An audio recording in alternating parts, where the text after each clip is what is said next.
Welcome to Andhraprabha. నేను నాగేశ్వరి.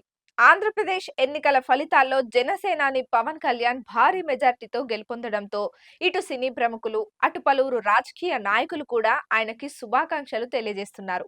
పిఠాపురం నియోజకవర్గం నుండి వైసీపీ అభ్యర్థి వంగా గీతపై పవన్ కళ్యాణ్ పోటీ చేయగా ఆయన 69,000 ఓట్ల తేడాతో భారీ మెజారిటీతో గెలుపొందారు.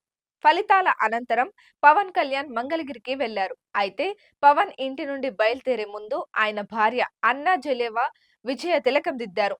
ఇందుకు సంబంధించిన వీడియోని జనసేన పార్టీ ఎక్స్ ఖాతాలో షేర్ చేసింది. అయితే వీడియోలో పవన్ కుమారుడు అఖిరానందన్ కూడా కనిపించాడు. పవన్ కోసం వచ్చిన అభిమానులకి అఖిరానందన్ అభివాదం చేయగా అందుకు సంబంధించిన ఫోటోలు కూడా నెట్టింట హల్చల్ చేశాయి.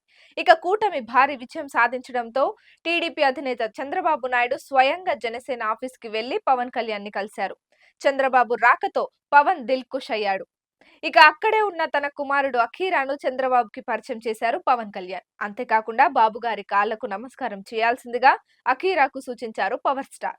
దాంతో వెంటనే అఖీరా చంద్రబాబు ఆశీస్సులు అందుకున్నారు. అయితే చాలా రోజుల తర్వాత అఖీరా ఇలా కల్పించడంతో పవన్ ఫ్యాన్స్ ఫుల్ థ్రిల్ అవుతున్నారు. ఈ ఎన్నికలలో జనసేన 100కి 100% రిజల్ట్స్ అందుకుంది. గెలిచింది 21 సీట్లే అయినా 175 మంది బాధ్యత తమపై ఉంది అన్నారు పవర్.